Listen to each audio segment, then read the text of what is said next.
Hi అండి, నమస్తే. నా పేరు శ్రీనివాసరాజు. నేను ఏపీ స్టేట్ రీసెర్చ్ జర్నలిస్ట్ అండి. రైతు సోదరులారా, చూడండి, మీరు ఇక్కడ చూస్తున్నటువంటి బోర్వెల్స్ మన మన్యం జిల్లా కొమరాడ మండలంలోని దొంగభద్ర గ్రామంలోని మన గ్రౌండ్ వాటర్ సర్వే చేయడం జరిగిందండి. సో ఈ రైతు గల ఓనరు ఎడ్ల నరేష్ కుమార్ గారండి.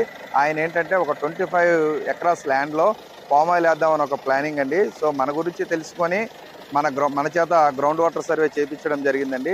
సో ఈ సైట్ మొత్తం మనం సర్వే చేసి 11 పాయింట్లు మనం రికమెండ్ చేయడం జరిగింది. ఈ 11లో మనం ఒక 6 పాయింట్లు మనం రికమెండేషన్ చేయడం జరిగిందండి. ఈ 6 కూడా డ్రిల్ చేశారండి. ఈ 6 కూడా మనం ఎంతైతే ఈల్డింగ్ ఇచ్చామో అంతే ఈల్డింగ్ మనకు రావడం జరిగింది. సో నరేష్ కుమార్ గారు కూడా చాలా హ్యాపీ అండి. సో నా రైతు సోదరులందరికీ నాదొక చిన్న విన్నపం ఏంటంటే, నవో డేస్లో గ్రౌండ్ వాటర్ ఇన్వెస్టిగేషన్ అనేది చాలా అప్డేట్ అయి ఉందండి. మార్కెట్లో మంచి మంచి టెక్నాలజీ మిషన్స్ ఉన్నాయండి. సో ఆ మిషన్స్ యూజ్ చేసే జియాలజిస్టులని మీరు కన్సల్ట్ చేసి గ్రౌండ్ వాటర్ సర్వే చేయించుకొని ఇలాంటి మంచి రిజల్ట్స్ పొంది ప్రతి రైతు సోదరులు కూడా మీరు లాభసాటిగా ఉంటారని కోరుకుంటున్నానండి. Thank you. బాయ్.